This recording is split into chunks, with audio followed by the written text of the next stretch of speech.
Hello team. We are about to talk about the Learning Pit. The Learning Pit is a place that all of us have been before. I can remember the first time I had to put together some IKEA furniture, and it had all those little screws and bits and pieces in there. And I read the instructions, I know I did, but I still had some pieces left over, and I got really frustrated. Well, that was my moment in the pit. I thought I had it at the beginning. And I thought I was just going to leap right over here and say, Eureka, I got it, I can do it, I don't have to learn how to do this. That didn't happen. What happened instead is I learned. I had to admit, I don't understand. I had to say to myself, it's too hard.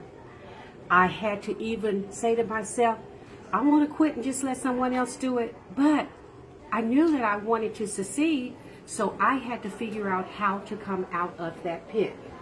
So I went and got my husband, I went and got my son, I got help. That help was to help me try again, and I tried again and I did better. And then I said, maybe if I just look at the instructions one more time, pay attention to what I'm doing, I can do better. Then I figured, I'm getting it now, I know what I did wrong, I know what I need to correct. So I was right not to give up, and that's how I got out of the pit. Well, we need to design this for our students now, because we want our students to understand that every time we teach a new lesson, that's a new concept that they have to learn.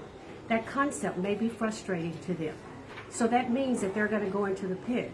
Well, James Nottingham has taught us in doing this by saying that when we're in the pit and we're there collectively with our peers, then we learn from our peers. So this gives our students an opportunity to learn from each other, to stretch their learning, to make sure they're sharing their learning, which helps them pull their way out of the pit. We're teaching them life skills. We're teaching them team skills. But we're also teaching them the concepts we need them to know to learn the lesson we want to teach them. Also, as a teacher, I sometimes find myself in the learning pit with my students, and we're learning together to grow out. I may not have called it a learning pit, but I have felt just as frustrated as they have. And then when we finally get it, wow, Eureka, we get it. So I encourage you, develop a learning pit for your grade level, for your classroom. Even allow your students to develop their own.